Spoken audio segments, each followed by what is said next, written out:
অভিষেক বন্দ্যোপাধ্যায়ের রাস্তাটা সম্পূর্ণ অন্যদিকে, আপনাদের কেন যেতে দেওয়া হলো না? মানে না, অন্যদিকে না তো, আমার বাড়ি তো ওর বাড়িটার পিছন দিকে, তাই জন্যই যেতে দেওয়া হয়নি, বলছি যে আজকে আপনাকে তাহলে কি এই মুহূর্তে ছেড়ে দেওয়া হলো? আমাকে এই মুহূর্তে ছেড়ে দেওয়া হলো। আমি free, when it comes I can get on. আপনাকে আমাকে যে ফোন করবে আমি সেটা তুলে নেবো, প্লিজ।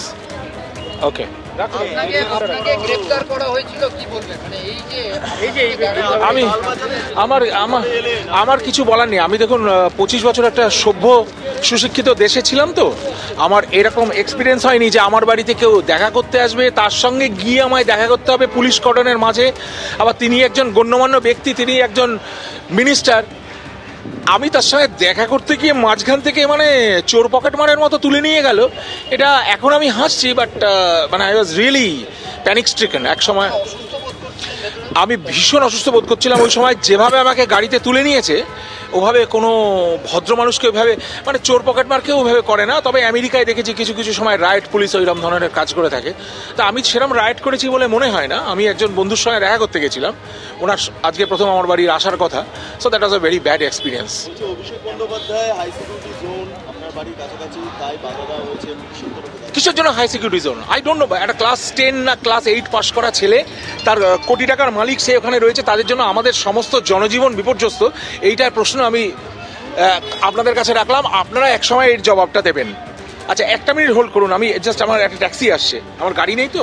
হ্যালো, হ্যাঁ, আমি লালবাজারের ব্যাক সাইডটায় আছি। অর্থাৎ চিকিৎসক বলছেন যে কলকাতার হরিশ মুখার্জি রোডের বাসিন্দা তিনি, এবং তার বাড়ি থেকে 750 মিটারের মধ্যেই তৃণমূলের সর্বভারতীয় সাধারণ সম্পাদক অভিষেক বন্দ্যোপাধ্যায়ের বাড়ি। আপনি কাছে এসে ফোন করুন। ওকে ওকে। যথেষ্ট লজ্জার বিষয়। লজ্জা মানে শুনুন, আমি একজন চিকিৎসক না, আমি রিটায়ার্ড চিকিৎসক। আমি একটা টপমোস্ট লেভেলে ইংল্যান্ডে কাজ করে এসেছি। সেইখান থেকে এই হ্যারাসমেন্ট আপনাকে আমি আজকে বলে দিচ্ছি, পরে হয়তো ভালো করে বলবো আপনারা যদি আসেন। আমি জীবনে 5 বার, 25 বছরে 5 বার পুলিশ আমাকে স্টপ করেছে ওখানে গাড়ির জন্য। গাড়ি ভায়োলেশন অফ রুলসের জন্য পুলিশ আমায় 5 বার স্টপ করেছে। 5 বারই আমি পুলিশের কাছে ক্ষমা চেয়ে নিয়েছি, বিকজ আই আন্ডারস্টুড এই রেড অ্যাম্বারের মাঝে আমি হয়তো গাড়িটা ছেড়ে দিয়েছিলাম। ওরা আমাকে কি রেসপেক্ট করে ছেড়ে দিয়েছে, এবং আমি বলেছিলাম কিন্তু আমাকে কেস দিন আমি যদি ভুল করে থাকি। No doctor, you go away. I don't want to go away, treat me as a public. বলো no, I know you save lives.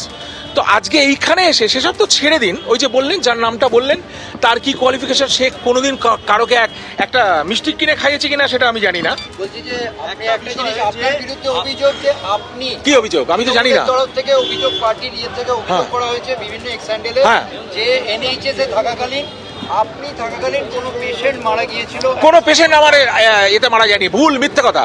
তারা হয় ইংরেজি পড়তে জানে না, না হয় তারা বাজে প্রোপাগান্ডা করছে। সেটা আপনারা ভালোভাবে পড়ে নেবেন, সোশ্যাল মিডিয়ায় শুনুন। একটা রিপোর্ট আছে, কিছু অ্যালিগেশন ওখানে, ডাক্তারি ভীষণ সেন্সিটিভ জিনিস। আমি মানে ধরুন 10,000 20,000 হিপ রিপ্লেসমেন্ট করেছি, এই আমার এক্সপিরিয়েন্স। আমার কোনো পেশেন্ট কমপ্লিট হয়নি কোনোদিন। আমার কোনো পেশেন্ট মারা তো দূরের কথা, একটা ফিঙ্গার টিপ পর্যন্ত লাগেনি। লাগলে আমাকে অনেক কিছু সেখানে খেসারত দিতে হতো। এখানকার মতো না যে অভয়াকে মেরে কার্পেটের তলায় ঢুকিয়ে দেওয়া। এইটা হচ্ছে আমার বক্তব্য। যে আরজি করে মার্ডার হয়ে গেল ওইখানে না, মানে আমাকে যারা বলছে তাদের বলে দেবেন কি কি করেছে, এনে আমাকে আবার প্রশ্ন করবেন। কেলগ কলেজে আপনি এইভাবে প্রতিবাদ করেছিলেন, তার জন্য এই, হ্যাঁ, তাই জন্য টার্গেট হয়েছে। না, ওরা অনেক দিনই জানে, আমি ওদের পাত্তা দিই না। আমি ওই পাড়ায় থাকি, আমাদের ছোটবেলায় বলা হতো ওসব অ্যাভয়েড করতে। তা ওরা সেটা জানে, পরিষ্কার কথা। আর কেলগে আমি তো প্রশ্ন করেছি, এখানে সব মনোলোকে অভ্যস্ত লোকে, তারা সব শুধু বলে যাচ্ছে। আমার জামাটা সাদা বললে সাদা মেনে নিতে হবে, যে বলবে না তাকে চড় মারবে। এটা তো কথা, সবাইকে ল্যাজ নেড়ে বলতে হবে জামাটা সাদা। It's not the truth. আমি প্রশ্ন করেছি, উনি জবাব দিতে পারেননি। পাশ থেকে কে কি বলেছে, কে কি ওকে আক্রমণ করেছে, আক্রমণ তো ফেস করতেই হবে। এইখানে সিকিউরিটি দিয়ে জোর করে, হিটলার তো কোনো আক্রমণ ফেস করতে পারেনি।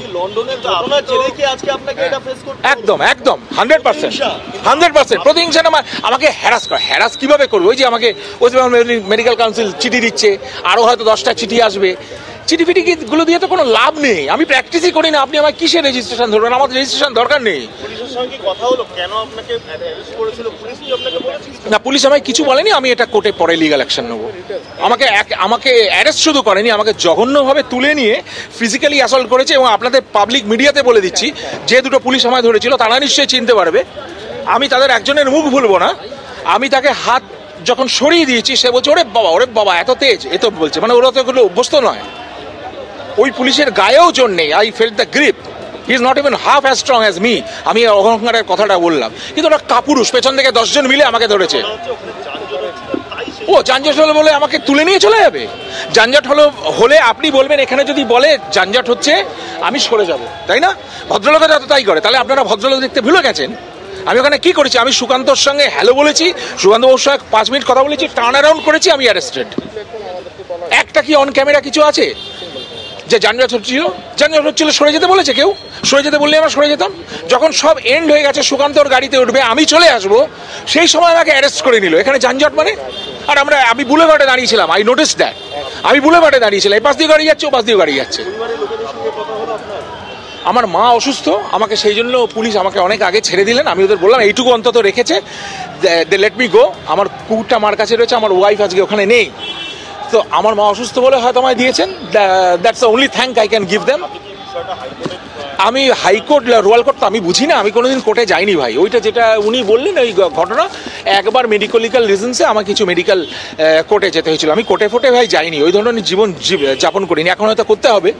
আমি আমাদের বিজেপির লিগাল সেলকে বলেছি, বিজেপি আমাকে হেল্প করবে এই ব্যাপারে। আমি কোর্টে তো নিশ্চয়ই যাবো, এটা তো আমি চাইবো, কারণ আমাকে হঠাৎ কলার ধরে তুলে নিয়ে যাবে চোর পকেটমারের মতো। ইভেন চোর পকেটমারকে চান্স দেওয়া উচিত, এবং অ্যারেস্ট করছে কখনো তারা তো কোনো কারণ দিচ্ছে না, তুলে নিয়ে গাড়িতে পুরো বল প্রয়োগে, সেটা তো আমি কিছুটা লড়বই বটেই। আর আমি British citizen, I think they have violated the rule. আমি ব্রিটিশ সিটিজেন, আমি ওভারসিজ ইন্ডিয়ান সিটিজেন, আমি কিন্তু ইন্ডিয়ান সিটিজেন নই, আমার পাসপোর্ট ব্রিটিশ। আজকে ওরা আমার সঙ্গে যেটা করেছে এইটা ওদের জবাব দিতে হবে। কতটা আমি কোনটা সাথে করতে পারবো সেটা আমি জানি না। আমি জানি না, আমার মা অসুস্থ, আমি কি করি? আমার 130 বছরের বাড়ি, ওই বাড়িতে রানী রাসমণি এসছেন, মান্নাদি এসছেন, ওস্তাদ আলী আকবর খান এসছেন, জাকির হোসেন এসছেন আমার বাড়িতে। আমি সেই বাড়িটা ছাড়বো কি করে? আমি তো ছাড়বো না। আমার মা ওখানে রয়েছেন, মাকে নিয়েছে। মা একবার বাংলাদেশ থেকে এখানে রিফিউজি হয়ে এসেছিলেন ছোটবেলায়, সেই ট্রমাটা তার এখন রয়ে গেছে।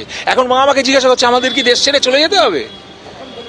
না, আমি ব্রিটিশ পাসপোর্ট হোল্ডার, আমি অনলি ছেলে, মার কোনো ছেলে মেয়ে নেই। আমি মাকে নিয়ে ইংল্যান্ডে যেতে চাই, কিন্তু সেটা তো লজ্জার ব্যাপার, তাই না? আমি একদম নিরাপত্তার দাবি করছি। ওর যদি ওইখানে পাশের বাড়ির জন্য যদি 50টা পুলিশ ওরকম কাকের মতো তাকিয়ে বসে থাকতে পারে, একটা বাড়িতে কেউ থাকে কিনা আমরা জানি না, আমি তো নিরাপত্তার দাবি করছি।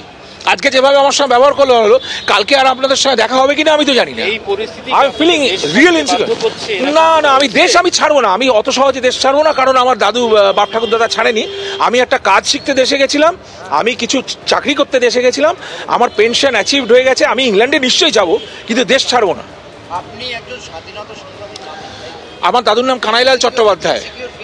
একদম ইনসিকিউর ফিল করছি, কিন্তু আমার দাদু আমায় শিখিয়ে গেছিল যে মারতে দাম তাক, বন্দে মাতারাম, হাতে গীতা।